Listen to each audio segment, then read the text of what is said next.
Hey, today is Wednesday, June 28th, 2023, on the way to the gym. So I just want to comment on the state of Russia. This little rampage Prigozhin did. I mean, the news is like saying that, oh, this is like some big turning point and Russia is weaker than it really is. My view is, I don't think so. I mean, yes, there was a lot of chaos in the Russian lines, and that's nothing new. You know, they had already mini revolts, you know, where, you know, some guys ran over their tank commander for getting the platoon killed. I mean, this is just Russia, in my view. This is just typical Russian lunacy and typical, you know, just the way they do things. I don't, you know, after reading into this, Prigozhin didn't get the support. It sounds like he was supposed to have some support of insiders, and they were supposed to be coordinated, but they probably chickened out, realizing they would all be hanged, you know, if this thing fell short. You know, just like, you know, I think there were like attempts against Saddam and attempts against other dictators, and you know, Bay of Pigs, for example, you know, the U.S. didn't provide the air cover, and then all those guys who were going to overthrow Castro were hung out to dry. Kennedy pulled out at the last minute, and those guys were just stranded there.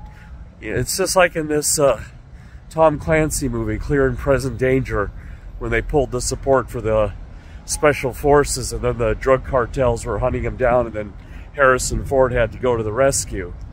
I think it was something like this, like, yeah, Prigozhin was planning something, he was doing something, but now I think what's going to happen, I don't think Russia's going to fracture like we were hoping.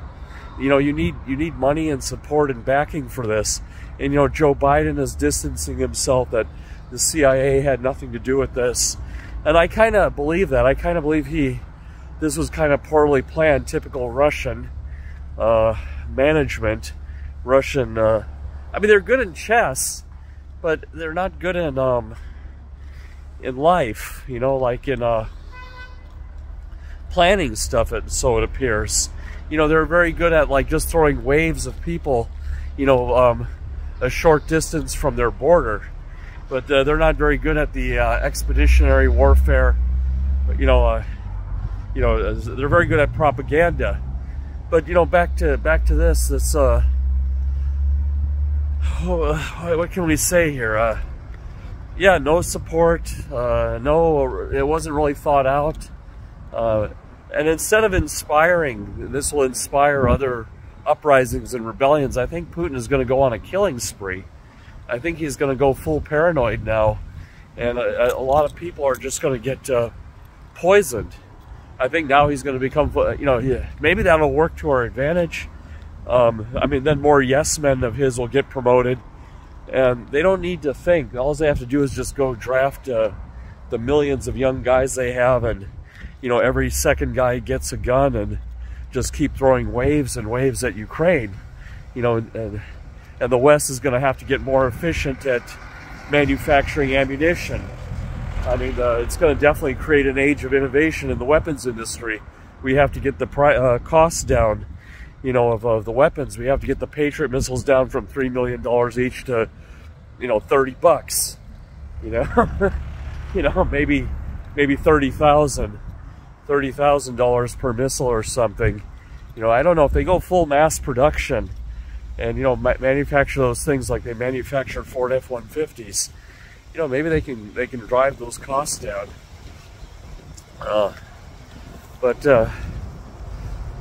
Yeah, so I think this is what's going to happen now. Is I think all these, I think a lot of people, you know, there's going to be probably some big investigation in Russia. You know, and I think a lot of people are just going to get hauled off in the night, disappear. But this is nothing new. They've done this before. I mean, this has happened during Stalin. This has happened during the Soviet Union. This has been happening, you know, I mean, all of Putin's opposition, you know, drinks bad tea, bad coffee. So this is all par for the course. You know, the CNN and, you know, Sky News is all analyzing this, but I think this is just par for the course in Russia. And, you know, the situation in Ukraine is that they border Russia, so, and Ukraine has got some rules of engagement that they can't go, although things are blowing up in Russia, it's only close to the border. It's not deep enough inside, you know, to stop the supply lines. And they can't go after the major formations, troop formations just behind the line. They can only go after troop formations in front of the line.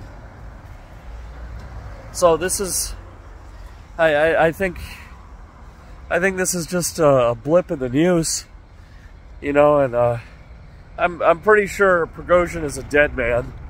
Putin is probably pretty pissed, you know, and it'll look like an accident, or like he had a heart attack or old age or something, because if they outright kill, maybe he's got some martyr properties or something to him. But I think the people in the Rostov-Don, you know, and all that, they were saying everyone was cheering him and celebrating him. I think it's because they were scared, you know. They're scared of Wagner, right? It's not because they love him, it's because they fear him. So as soon as like Putin's army, or, you know, his more elite units, you know, his Kremlin Guard or something come rolling in, they would just flip sides. They're not like going to start fighting in the streets or whatever. You know, they're just going to, and I mean, if the Americans rolled in, they would pull out the flags and, you know, welcome us too. It's just, they're like the Afghans. You know, they're just on whoever's side is there. You know, who's ever there at the moment, they're just going to be on that side. So, I just don't see much changing, to be honest. I don't, you know, maybe with Wagner disbanded. I mean, that's, you know, they won't have this management that Prigozhin was giving, you know, so that could favor Ukraine. But again, it's the Russians are just going to switch up to, you know, more and more numbers, and I'm not sure if that favors Ukraine to fight fewer, better equipped, better trained soldiers, or more zombies. I mean, it's different, I suppose. It's a different kind of combat. I suppose it's easier to fight the zombies. But then, if there's too many of them, that can also be a problem. So, it's just another day in the life of Ukraine. You know, we watch the news every day, wondering what's going to happen next. But to me, my view is that this is less than what it was. You know, and the time will pass, and I don't think much will change here. I think, although, like I said, we're going to see a lot of people in the Kremlin, even people who are slightly critical of Putin, or people who are not enthusiastic enough, they're all going to be dropping dead, and they're just going to be replaced by more yes men. But unlike, you know, World War II with Hitler, and he was, I think, doing sort of the same thing, you know, getting rid of people that he was a little bit suspicious of, and there were plots against him. You know, Hitler survived quite a few assassination plots. But there, you know, he was getting pressed on both sides. You know, he had the Russians coming in from the east, the Americans and British coming in from the west. So this is a bit different, and it was still hard. It was still, you know, hard and fought. They did the Battle of the Bulge. You know, they, you know, we thought it was all over, and then there was one counteroffensive, you know, where they're going for a fuel depot. You know, the Germans were trying, and then if they got that fuel depot, they would have been able to maybe split the line. You know, I don't know, it would have just been a last stand, but, you know, they were able to put that down. They were able to hold off the Germans and put that counteroffensive down. But it was hard. It was, and so, you know, the Russians are, you know, they're not fighting on two fronts. It would be nice if they were, you know, then that would occupy their forces. If they were like had a Moscow, you know, if this Wagner thing had succeeded and the Russians had to pull all their forces back for the defense of Moscow, that would have been a big plus. I was really hoping actually that this was a better orchestrated uprising, but no, it's typical Russian. You know, poorly planned, poorly executed, lots of emotion, you know, very low on the thinking, you know, just drink a bunch of vodka and go on a rampage. I mean, that's what it seems like happened here. You know, not anything clever, not any, you know, and he doesn't have funding, you know, so these Wagner guys, you know, they're going to go where the money is. You know, they need jobs, it sounds like. You know, they need so I guess they were offered to join the Russian army, but it's all about the management, right? So they'll be under a, you know, a Putin loyalist, and the loyalty is more important than the skill, right? Management skill or leadership skills. And those guys will be dispersed. Like I said, that could favor Ukraine, you know, but like I said, it's like one offsets the other. You're fighting fewer numbers of skilled people versus masses of conscript zombies. So I think it's just a wash, really, in the long run. You know, I think unless Ukraine gets, like I said, they have to get a lot of weapons, not just dozens or scores. Scores are groups of 20, you know, or hundreds even. They need, like, whole Western economy needs to shift, and they need to mass produce, and, you know, there should be like a own border crossing just for the weapons, where they're fast tracked through or something, you know, like a rail line built, you know, and defended from the air, you know, and that just shipments are coming in until the factories can be built here, you know, just kind of like World War II style. We kind of got a kick in the pants from 1940, and by 1945, I mean, you couldn't even see the sky in Germany. It was just all B-17s dropping bombs. You know, they blocked out the sun, you know, or not even by 45, it was by 43. You know, there were trains and trains and trains of B-17 just, you know, turning everything into rubble. And that was the American industrial might in the 40s, before project management was even a thing, or before computers, or before anything. That was just Americans getting a kick in the pants and reacting positively and moving forward. And we need the same thing to happen now.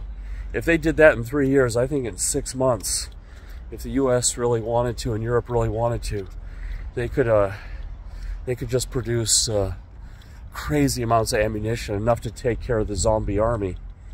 You know, they could, you know, make more effective munitions, you know, and they could, you know, beat them back, you know. But yeah, I think uprising in Russia, it's pretty hard, you know. I think, because like I said, those things need to be funded, those things need to be supported. You need to have allies, you need to have coordination, you know. And I don't know if there's guys meeting in the basement to take out Putin. I doubt it, because they all snitch on each other. They're all greedy.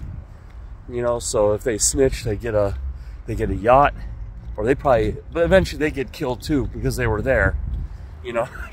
So everyone is like paranoid, right? So there's like this whole paranoia thing probably anyway. You know, he was anyway paranoid. You know, Putin is anyway like a paranoid person. So yeah, I like I said, this is my prediction. You know, I'm just marking it here on this video. So we'll see what happens. I'm almost at the gym. Take care, and we'll see you.